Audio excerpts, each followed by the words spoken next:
What's good, King Uganda? It's your boy, O'Shea Duke Jackson, back at it again with another episode here on the channel. And guys, if you're on the channel, make sure that you like, comment, and subscribe. And today we're with a very special brother who wanted to come on and talk about some issues today. Go ahead and introduce yourself, family. All right. My name is WATULUKA Media. I have a YouTube channel, and on my YouTube channel, we just I talk about, I'm a Pan-Africanist, but my Pan-Africanism vision is not about, telling people to move to Africa, but just trying to connect Black people, all over the world economically, and and people should. And every Black person, I think, should visit or feel free if they want to move to Africa, but it shouldn't be forced. So I try to talk about that, and I talk about history as well. I'm a strong believer that if we know our history, we'll become better and we'll be able to sort of plan for the future a lot better, because we know where we come from, we'll know where we're going. Okay, great. And how I found out about you was we had an interview with one of our good buddies from Philadelphia, George Macon.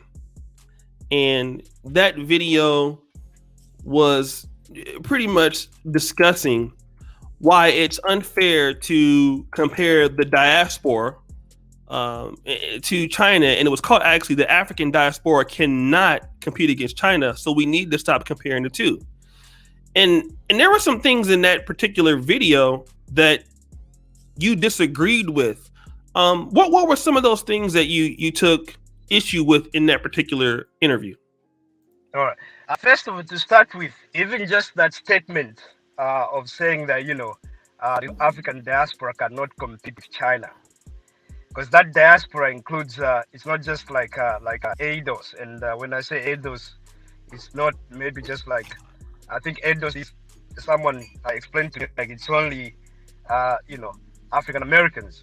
Right. But when I say ADOS, I mean African Americans, people in the Caribbean, people in Brazil, in Latin America. Right. So, and it also includes Africans that left recently, like me, and still I go back to Africa back and forth. So it includes that. I just don't think it's I don't agree with the whole statement to begin with. I think African diaspora can compete with China, and we can do a lot more than actually people think. I think the part where I agree with, I might sort of agree with Macon is like, in my view, what is lacking is organization. Otherwise we can compete with China, and we can do a lot better than China can.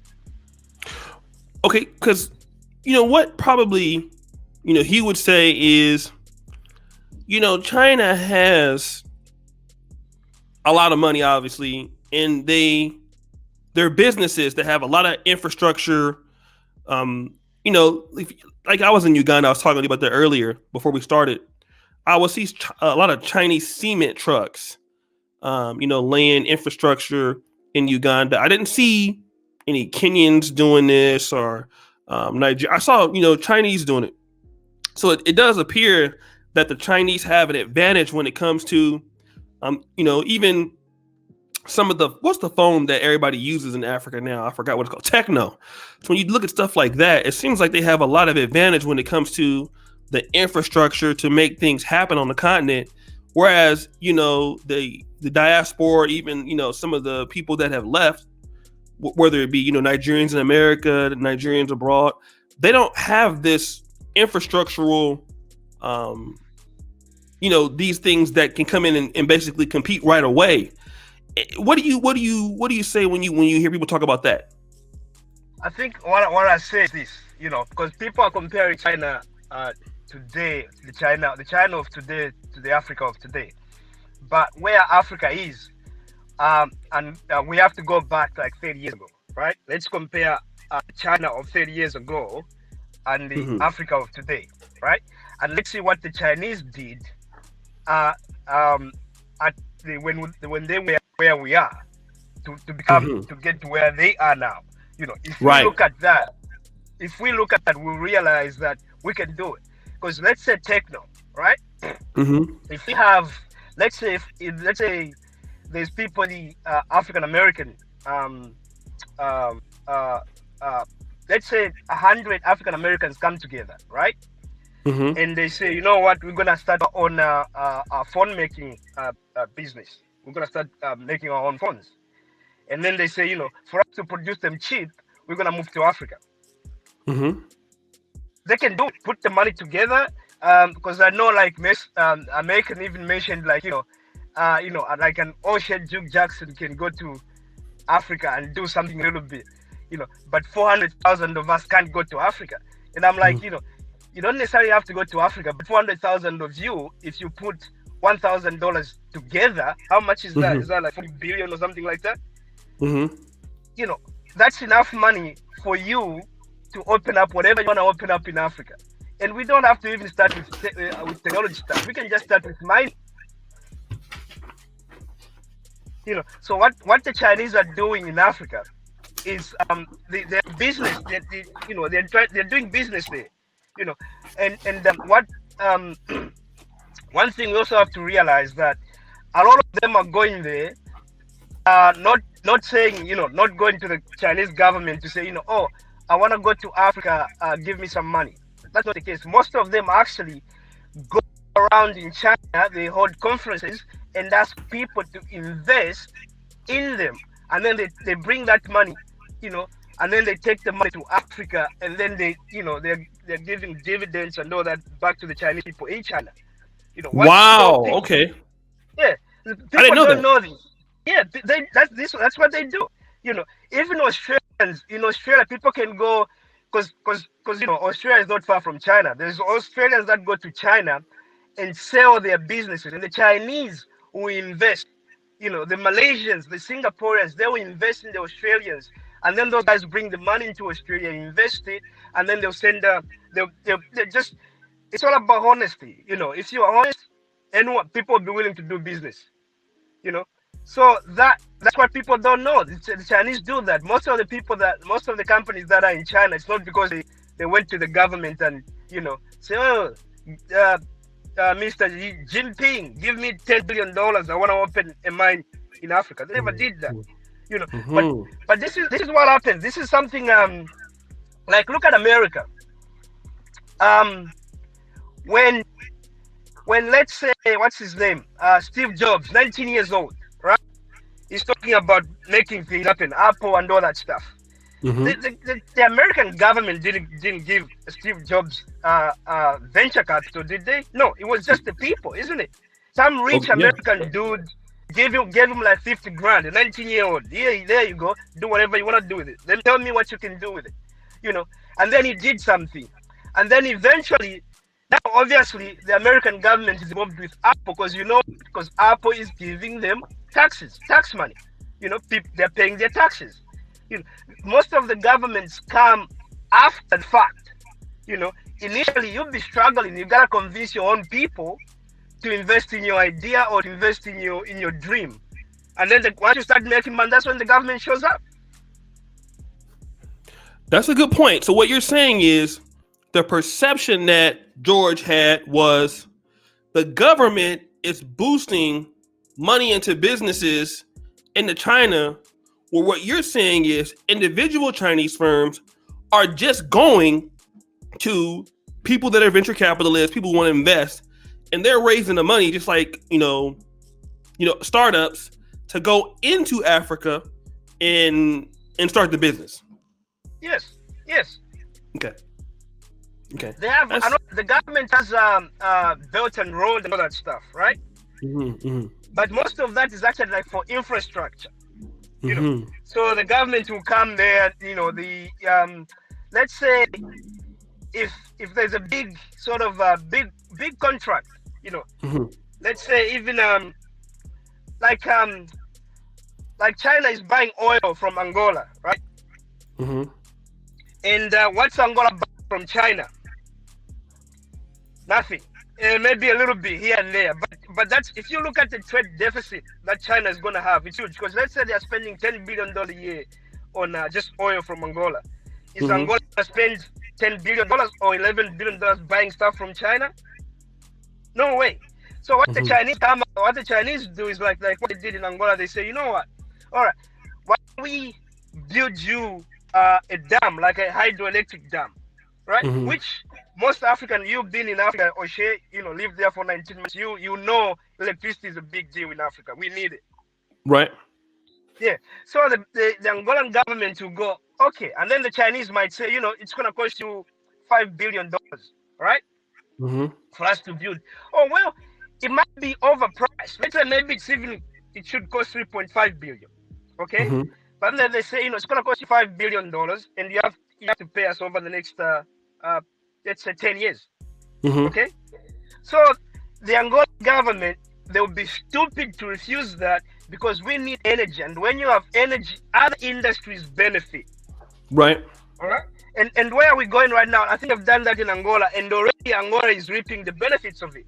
There's more industries that have developed because of the hydro, the edge that they have from the hydro dam that China built.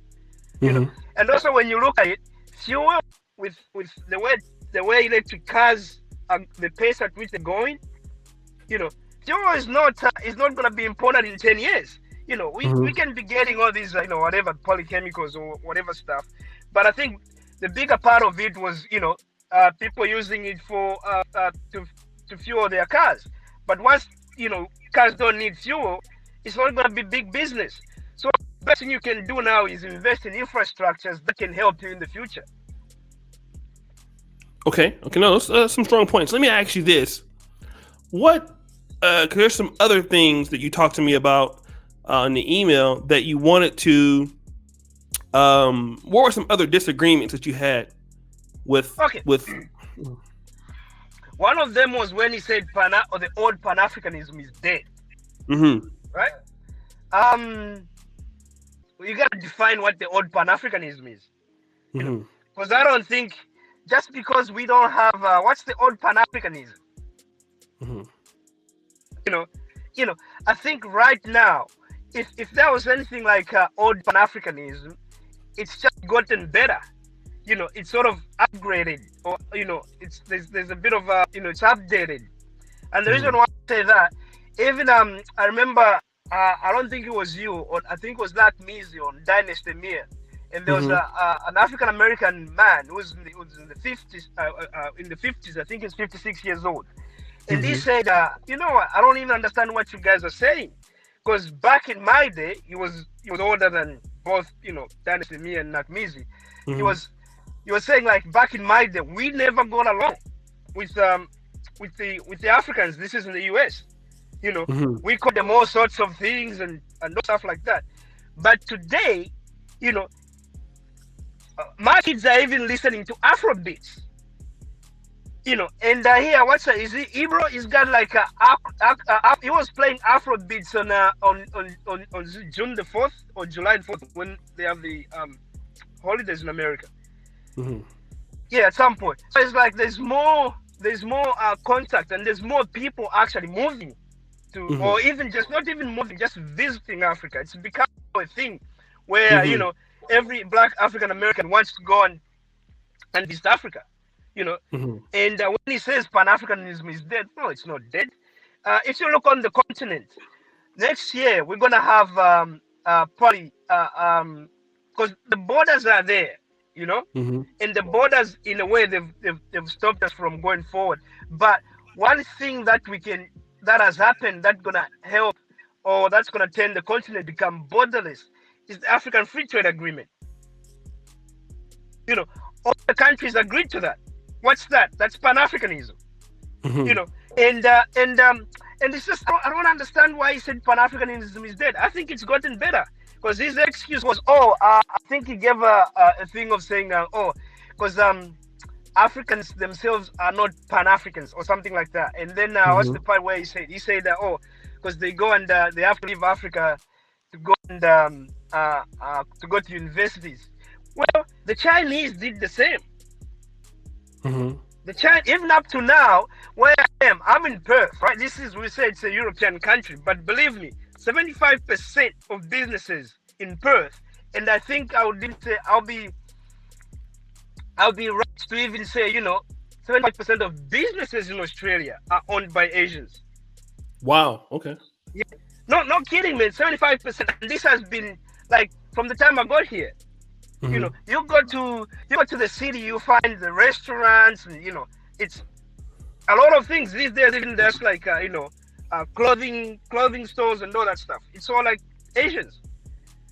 So, and you go to universities, you think you are in Shenzhen or whatever, some Chinese place. It's all Chinese. So what's wrong with Africans going abroad to study and then bringing the knowledge they've gained and coming back? But I can sort of understand where it's coming from, being an African American. Where he's thinking, we gotta develop our own and we gotta have our own universities. I can understand that, but it's a process. Mm-hmm. We are having our own universities. I don't know if he's ever heard of African Leadership University. I don't know if you've also heard of that. I've never heard of it. Yeah, it's African Leadership University. I can just the guy that started this. Is it? Hello? I hear you. Yes. Oh, you hear me? Okay, cool. The guy that started university is his name is Fred Swanika. Okay. And is Ghanaian. But when he was younger, he moved around Africa. I think he ended up in Botswana because I think his mom was a teacher, and his dad was like a lawyer or something like that. So they moved around. I think back in the 60s or even like 70s, Ghana had more educated people. So they and Ghana's economy wasn't as good. So most of the educated people would leave and go to other Africans as teachers and as engineers and all that. Mm-hmm. So this guy, just to cut the story short, he worked for McKinsey. He did his bachelor's, worked for McKinsey, and then McKinsey sent him to MIT to go and do his, I think, MBA or his, something like that. So when he finished, instead of him staying in America and getting a job there, he went back to Africa. Because at some point when he was younger, his mom had a school, which when he was like 19 years old, the mom made him like the headmaster. And that experience left something in him where he just wanted to build something. So he started with like just a leadership academy in South Africa because he realized that the thing that's holding Africa back is because of our leaders. So why don't we teach the next leaders of Africa? He started that, and then from that, now he's moved to universities. He started with one university in Mauritius. Mm-hmm. Now he's got two in Rwanda, and he's doing another one. I think he started doing another one in Kenya. And the way he designed this university, he's designed it like all the courses are related to the problems that Africa is facing. Mm-hmm. And this guy is able to bring about, like one time he had about $20 billion worth of investments ready to be invested by these investors. Mm-hmm. And it was in relation to conservation and African owned, because back in the day all the game reserves and all that were owned by Europeans, but these days Africans are taking charge, and you tell them they will have 3 minutes to go there and sell their business. These are some of the people that got MBAs from the university, and people were able to get some funding. So we are developing that. We are developing these universities, but it's a process. The best thing you gotta do is you gotta go out there. There's another Rwandan, actually, I think it's Christian Benina or something like that. He went to China, studied architect. He's gone back to Rwanda, and they're setting something up that's helping teach architecture, in Africa. Okay, but let me ask you this, because this is the process. Okay, so it's a process, but what somebody like George would say is, we understand it's a process, but, and this is true, when I'm in Uganda or in Kenya, the majority of people that I'm coming across want to get out of there and might want to come to America. And also George's point was, in Africa, the military, when you look at some of the, you look at SARS and some of the other things, are not protecting its own people. So if you're an African American and you come to the continent of Africa, then you're also not protected as other people are. And there are still a lot of problems with corruption. And what he's saying is, if Pan-Africanism was so strong, you would see Africans being treated better by their government. You would see Africans being treated better by their people. You would see ownership of more economies and businesses. And it's true that in Africa, you do see a lot of Lebanese owning things. You see a lot of Chinese. The Indians have in East Africa have a strong hold on a lot of economies, and a lot of their best talent is still leaving. And when you go to the U.S. embassy, you see that all the time. I think that's what a strong point was. That, and also, you would see a lot of people in America, if Pan-Africanism was so strong, if Africa was such a great opportunity, then why do you have 3 million Nigerians in America? Why do you have like 500,000 in Nigeria in the UK? So, and then also, why do you have so many Africans telling you not to go to Africa because of bad experiences? So this is also what he was talking about too. Okay. Hello? Yes. All right. I get where that's where it's coming from with that one. But everything is relative to something. That's how we have to look at it, right? Mm-hmm. And the reason why I say that, if I tell you, O'Shea, right now, like O'Shea, you are moving, you can argue with me, say, dude, I'm sitting. But when I tell you, like, you're actually moving relative to the sun, then you go, okay, if you know a little bit about our planets and stuff like that, then everything is relative to something, right? If I look at this way, right? Because yes, we have problems, but the problem I have with what George Macon was saying, he's telling a single story. There's dangers in telling a single story, and this is what has happened with the media, like BBC, Fox News, and CNN. They've sold Africa with a single story to the rest of the world. This is why, I do this experiment even here, in Australia, where I'm working and I'm surrounded by all these white people, and I just did this for fun, and I'm like, when I start talking about sadness in Africa, when I start talking about wars and poverty, it's like people listen, right? But when I start talking about opportunities and how much money you can make in Africa, sometimes I even tell them the businesses, like, I'm doing this, man, and I made so much money. Can you believe it? They don't listen. They start, because in their mind, it's about, that can't be happening in Africa. They don't believe me, in a way. That's true. So the problem I have with us telling a single story is that it's danger to Africa. I can understand him saying why Africa is trying to leave, and the thing is, I don't know if you've seen a channel of Go Black, to Africa. Channels Go Black to Africa or something like that. Yeah. African American guy. I think it was in Tanzania, and he asked his kids, say, who's smarter, Africans or white people? I know the kid said white people, right? But so where that is coming from, it's colonialism. It's colonialism. It's brainwashed that we haven't been able to change the school curriculum to even teach the true African history. And I've even said this on my channel. So partly I agree with him there, but that's not a problem. That's something we can fix. And when Africans trying to leave to go to America, they're only doing that because they want to go and make money. Most of them, like if you look at Kenya right now, Kenyan real estate, who's controlling Kenyan, who's investing in Kenyan real estate? It's the diaspora. They're going back to Kenya and investing that. Same thing with Nigerians. Nigerians in Africa send about almost $70 billion every year back to Africa. I don't know if you knew that. Yeah, in remittances. Yeah. But so I get the part where he's saying, oh, the African governments don't even treat Africans well. I think most of the time, because this is how most people talk about Africa, right? So they'll say this, oh, in Africa, the way things are in Africa, in Nigeria, and then they mention Nigeria when they want to give a problem they want to discuss about. But initially they generalize it. Instead of going, oh, what's happening in Nigeria? That's bad. Because if you look at, for instance, in a lot of countries, governments are looking after their own people. The problem is a lot of people don't even like I'll give you an example. I was listening to Denta. She's like a Ghanaian lady, Mm-hmm. and there was a guy she was interviewing there who's selling is now like growing rice, and the guy went back to Ghana from the UK. I think he blew like 80,000 pounds in the first year because all the rice that he grew got eaten up by birds. Hmm. And and then he said something amazing.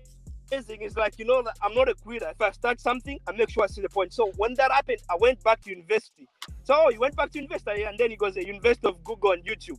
So he did more research, and then things started. Second year he did okay. Third year he did even better.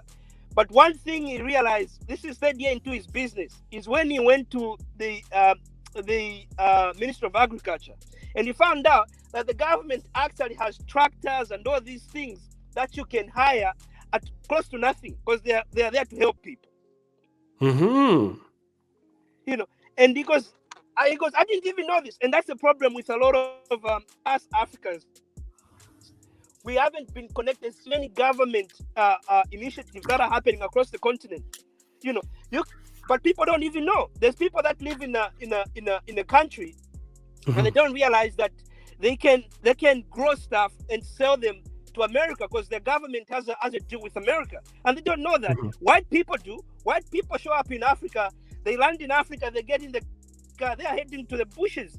They start growing stuff and start leaving going to Europe and going to America because they come there. They've done their research. But in Africa, because in a way we are anti-government already, or the government is the government that and also we try to rely on the government so much to a point where we rely on the government, but we don't do our own research. Africans right now, they can tell you a verse from the Bible, but they can't tell you a chapter from the Constitution. You know what I mean? Mm-hmm. Yeah. So that's a problem, but it's not something that's holding us back. When black people leave, if you look at Rwanda, 90% of kids that leave to go and study abroad go back to Rwanda. Mm-hmm. And also when you go on YouTube, you're gonna see a lot of kids from here. I had a lot of Kenyan friends. Most of them, they've gone back to Kenya because apparently you can make more money as an accountant in Kenya than you can make even in Australia. Wow. So this notion that Africans want to leave and never want to go back, I believe that. Most of the Africans that leave, they just become international. Like I was listening to again, Go Black to Africa, where there's a Nigerian guy who's in Canada. He's educated. He's got like a master's in something. I can't remember what it was exactly. And he said something quite important, where he goes, I'm working at this company and I realized I was more educated than my supervisor. So I knew I was not gonna get promoted. So what did I do? So the guy just started, he's working while working, he started collecting bicycles. He said he sent over 450,000 bicycles to Nigeria over a few years, and he's made $3 million from that. Mm-hmm. But he's still in Canada. He's just moving between Canada and Nigeria. Mm-hmm. So I don't think they're leaving and never going back to Africa. Most of the people, when they leave, it's because of this facade, this illusion that we've been sold. And believe me, when you ask a lot of Africans in the diaspora, they'll tell you. I even tell my relatives, I'm like, you don't want to be here. You guys, are living in a better place. Here, people work like crazy.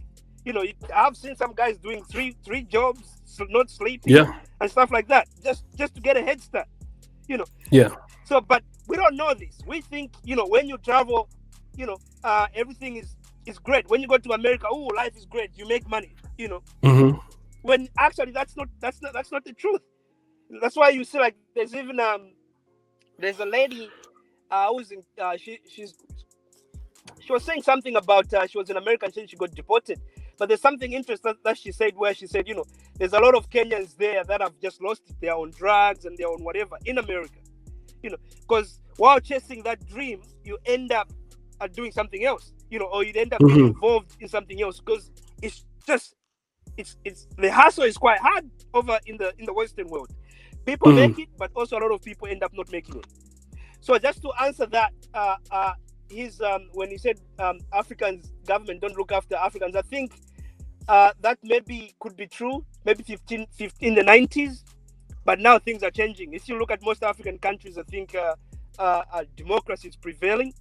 Um, and then if you look at most African countries, um, there's more investments into like schools and things of that nature. If you look at Tanzania, Tanzania, they have a president there that's standing up for his people. He did some amazing stuff where he cancelled a lot of mining contracts there, and told those guys to pay them to pay the government billions of dollars. So there's something happening there. So when you say, oh, now the governments don't look after their own people, I don't think that's not true. It could be true, like 20% true, but it's not entirely true. And this is what the problem is. This is why I would prefer us as black people to say, when we talk about Africa, let's tell the whole story. Let's say when there's issues, I have no problem discussing issues, and I'm not here trying to say, Africa is this utopia and everything is hunky dory. Nah, it's not. It's there's a lot of things that need happening, but at the same time, every time we talk about the hard things that are happening, let's also talk about the progress that the continent has made. No, you make some strong points. Was there anything else that you wanted to address, or? Yeah, because when he said in America they gave you guys what did he say, Zamunda. I don't think they gave you Zamunda. I've never met. It's very rare to see or to hear an African American say, "Oh, Africa is this utopia." Most of the people have not even just African Americans, even white people have this. They don't have very very sort of like Zamunda, if I can put it that way, view of Africa. It's poverty, diseases, and all that stuff. Because if they truly gave you Zamunda, African American could have been visiting Africa a long time ago. Back in the day, if you mention Africa to an African, they don't want to know. They don't want to be part of it. So I don't think. I think that him saying they gave you Zamunda, I don't believe that, because I've actually never heard or met an African American who originally thought Africa was this nice place. Most people get surprised when they visit Africa, when they realize that, oh, Africa actually got cities too. When they realize that they can buy in some countries, they can buy just pretty much anything. You can go to McDonald's if you are into that kind of food in Africa. So I don't think they gave you the Munda. I think they gave you Tarzan. Because where Africans live on trees and blah blah and all the disease and all that stuff. That's what they gave you. I don't think they gave you Zamunda. So I don't think I agree with him on that one. Okay. All right. Well, let people know that for those who would be interested in coming on to your channel, what kind of content would they find from WATULUKA Media? I think one of the things I talk about, like I said at the on my intro, is I talk about Pan-Africanism. But for me, it's more about economic liberation, because I think like for us to get free, true freedom, we have to be liberated economically. And this, because it's like what Marcus Garvey said, like everywhere he looked, black people were at the bottom of the food chain. So what my thing is, because I think even Marcus Garvey has been misquoted. I don't think he said that he wanted to take all black people back to Africa. That was just the media who did that. I think what Marcus Garvey wanted to do was to connect black people to Africa. And I think that's what we should do. Africa is the richest continent in the world. The richest continent. There's 7 continents. Africa has 30% of the world's natural resources. So every black person should be connected to Africa, and that's what I tried to talk about on my channel. But also the history. I think the history is very important, because growing up in Africa is just the history that we learned was European history. I knew more, and coming to Australia, I realized I knew more about European history than white people did. I knew less of my own history. So it's like I had to put myself into study mode again, start to learn my own history. And African history is amazing, and I try to bring that up, but mostly and answer a few questions like, did Africans sell Africans? That's a series I'm about to start, and when people visit my channel in the next maybe a couple of weeks or so, they'll find some of these discussions. So it's about uh, um, economic liberation, and also connecting Africans or Black people all over the world to Africa, encouraging that connection. All right, well, man, it was a very, very good debate. I know Just we're in a before, Go sorry, ahead. sorry to cut you off, but just before you say that, because there's something George Mekon also said. He talked about Ethiopia, right? And how the Chinese are sort of taking over Ethiopia, and I hear this is a scare tactic actually that I think Europeans are using, because they're scared of China. Africa should not be scared of China. If anything, what Africans and African readers should get is to get Queen Nzinga's spirit and play. We should not have allegiance to say, oh, we're gonna go with America, we're gonna go with China. Nah, let's be independent and play both of them. And this is what Ethiopia has done. Because when people say, oh, China is taking over Ethiopia, let's look at the numbers, because numbers don't lie. First of all, that this tactic of saying if China is taking over Africa, it's not just Ethiopia. I think these days they say it's taking over Africa. It's taking over Africa. Look at who's the biggest investor in Africa. It's not China. It's not China. It's still Europeans. And what Ethiopia did when China invested about, I think it was $2.9 to $3 billion into their railway and stuff like that. And for the past 10 years, Ethiopian economy has been growing, one of the fastest growing economies in the world. I think they're doing 8%, between 6 and 10%. They've been doing that. So what Ethiopia did, when that started happening, the other European countries got freaked out, and they said, oh, okay, this is what's happening in Ethiopia. We are missing out. And Ethiopia managed to get about $9 billion from the Europeans just by using this trick. And Africa needs this investment. We need this investment. The reason why countries and this is why I say everything is relative. We have to compare things. The reason why countries like South Korea and even Japan and especially let me say South and Taiwan, they've done so well. It's because back in the 90s or so, the economists will agree with me here. What America does, America just transfers its inflation to these countries. And what they used to do using the IMF, they'll give these countries about $50 billion, in bonds or in loans. They give the banks, and these banks then will lend money to business people in Korea. But at the same time, how much was Africa receiving? Africa was receiving about $800 million. Now, look at the difference. $50 billion goes to South Korea, $800 million for all 55 countries in Africa to share. And this is why Africa actually, the development went backwards. So we need the money, and what we have to do is to play both of these guys. It's us who have to get smarter.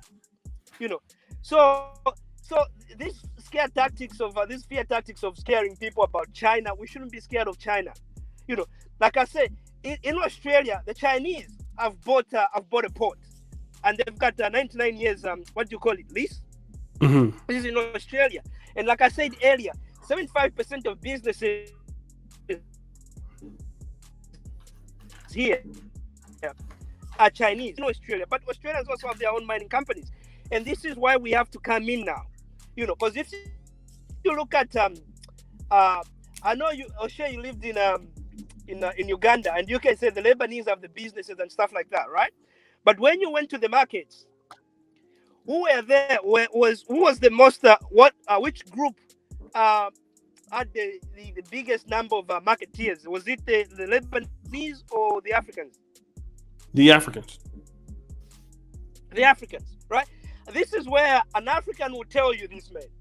Those people make money. It's those same mothers that sell on those markets, that send the kids to go and study in America. That's the economy. When let's say Uganda has about, if you look at the GDP of Uganda, is about $26 billion. But the truth is, I tell people that when you said $26 billion, that's the money that goes into banks, right? Most Africans don't put money, and if the Africans listen to this, they will agree with me. Most Africans don't put money in the bank. So when you say Uganda is worth $26 billion, multiply that by 4. That's how much Uganda is worth. What Africans don't know is coming together and creating corporations, or creating these big businesses. We like to be independent, and there's sort of because I've noticed here, sometimes I even there's a fight in me going on. Like, do we need to change the business model in Africa? Do we really need to change that? Is it going to be a good thing? Because there's sort of independence in working for your own. You know what I mean? You work for yourself. And that's what most Africans do. I'm going to tell you something. In Australia, there's a church here. It's a very big church. They struggled to raise $3 million. This is a country where, this is a state where I am, where I think the medium salary or wage is about, I think, $60,000 or something like that. They failed to raise $3 million. Now you go to South Africa, or you go to most of these African countries, they are raising $60 million in 6 months and buy a Gulfstream jet for their pastor. Yes, true. So where do you think this money is coming from? From those same people in the markets. What we need to do, and I wrote an article a long time ago when I was on Facebook. I'm not on Facebook anymore. I wrote an article where I said, if we can find a way to tell Africans to say, you know what, make an agreement with God today. Tell God to say, for the next 5 years, God, I'm not going to pay anything to my church. I'm going to buy shares, or we're going to put our money together and start building factories and stuff like that. We can do it.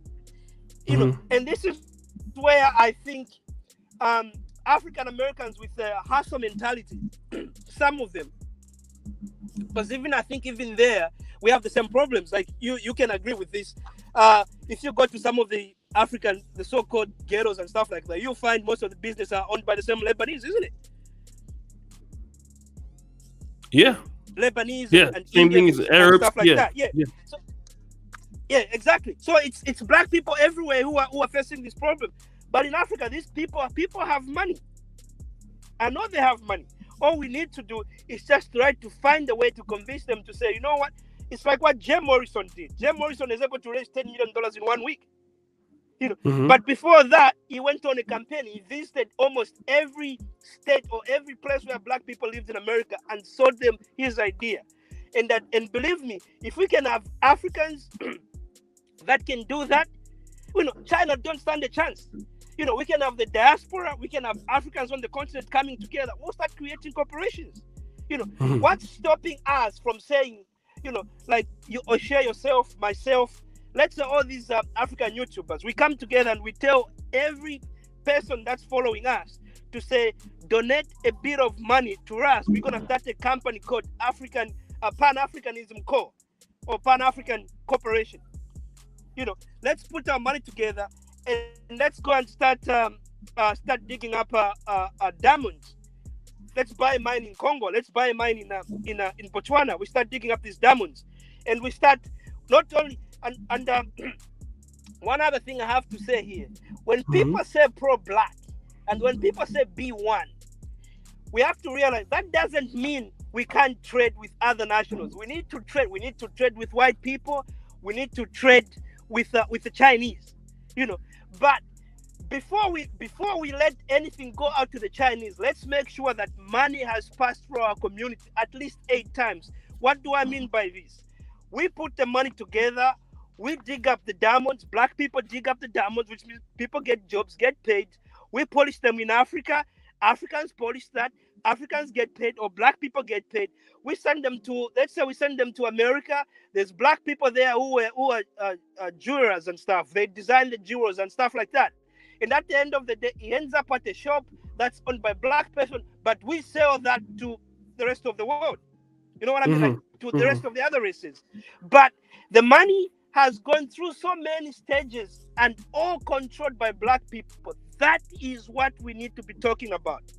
And that's why all of us on YouTube, we should be promoting ADDI, what Dr. Arikana Chomboli is doing. And I hope one day she has an interview with you. Okay. All right. Well, brother, I do thank you for coming on to the platform. You did a really good job. And guys, thank you so much for checking us out. It's a really good interview. I know Brother George will be wanting to respond to this. And guys, keep it real. Kingana forever. We're out. Peace.